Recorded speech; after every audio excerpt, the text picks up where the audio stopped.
եկեղեցու դեմ չէ, մեր հոգևորականները, ովքեր որ ծառայում էին բանակում եւ հիմա դուրս են եկել, էլի իրենց ծառայությունը շարունակելու են բոլորին։ Նույնը, ես չգիտեմ, եթե արդեն խոսակցություններ են պատտվում բժշկական հաստատությունների վերաբերյալ, նույնը այնտեղ է։ Նորից բուժվում են, այսինքն բոլորն էլ կարող են հիվանդանալ, չէ՞։ Երբ որ մարդը առողջությունը կորցնում է, չեն հարցնում ինքը ինչ հայացքների տեր է։ Եվ բոլորն էլ աղոթում են։ Այս մասով որևէ մեկը չի կարող հակառակ բան ասել։ Եթե դուրս բերեն այնտեղից էլ, նշանակում է նորից ոչ թե եկեղեցու դեմ են։ Մենք փառքասը հոգևորականներս այդ խնդիրը չունենք։ Մեր աղոթելու տեղն է, որտեղ է լինի, մենք աղոթում ենք։ Հիմա տեսեք, այսօր անազատության մեջ են գտնվում 4 սրբազան հայրեր, իրենք աղոթում են, թե չեն աղոթում։ Մեզանից շատ են աղոթում։ Այսինքն այդ քայլերը, եթե մտածում են,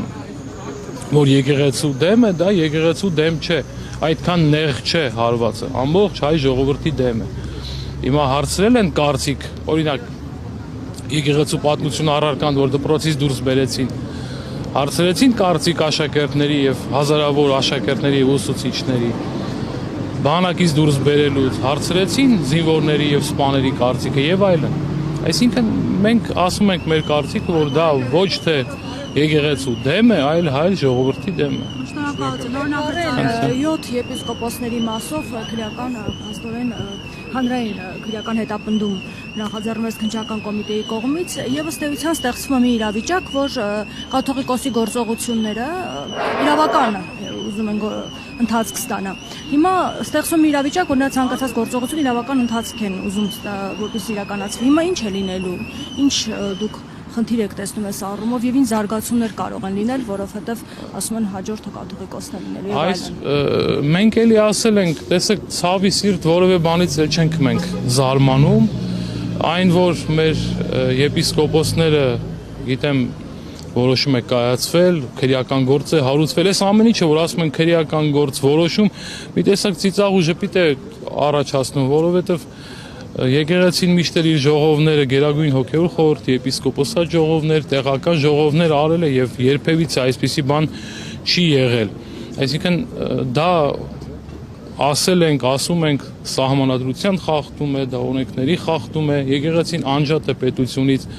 իր նիստուկացով, կանոններով, օրենքներով, իր կանոնադրության առհասարակ։ Թե եպիսկոպոսատ ժողովից ինչու են այդքան անհանգստանում, վախենում, որ նման գործողություններ արվում, որ չկարողանան մեկնել։ Ես չեմ կարող ասել վախենում են, թե չեն վախենում, բայց որ կարևորում են բոլորը եպիսկոպոսատ ժողովը, դա փաստ է, եւ որ կարևորում են շատ լավ է, պիտի կարևորեն, բոլորն էլ պիտի կարևորեն, եւ դրանով իսկ ցույց են տալիս,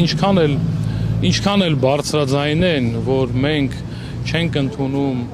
այսպես ասած լեգիտիմ չէ այդ որոշումները, այս քայլով ցույց են տալիս, ովքեր որ ուզում են խոչընդոտել եպիսկոպոսատ ժողով այս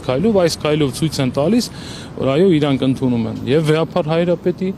իշխանությունը եւ մեր եպիսկոպոսների, եպիսկոպոսատ ժողովի որոշումները, ինչը շատ լավ է եւ մեր ժողովուրդն սա տեսնում է։ Չեմ կարող ասել այդ հարցերին, մայրաթորը կանրադառնա, հայտարարությամբ հանդես կգա եւ մենք բոլորս կտեսնենք։ Որևէ բան չի բացառվում։ Որոշում փոխվի եւ այնուամենայնիվ Հայաստանում անցկացվի եպիսկոպոսատ ժողովը, հաշվի առնելով այս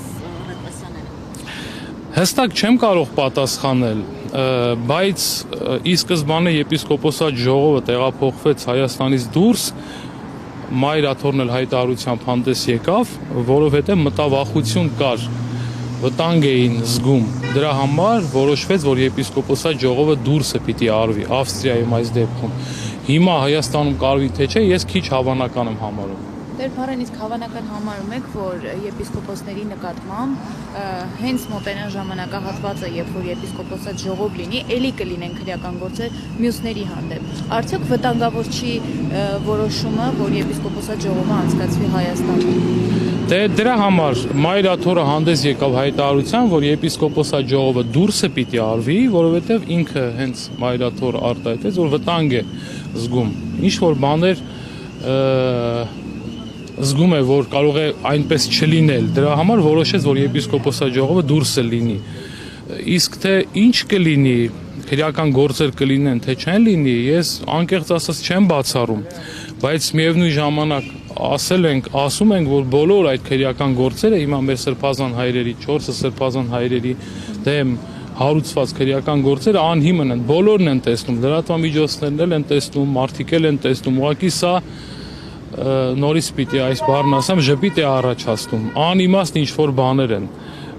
երեք օրինակ Միքայել Սրբազանի դատն էր, դրանից առաջ մեր մյուս սրբազան հայրերի դատն էր, բոլորը տեսնում եք, որ անհիմն են։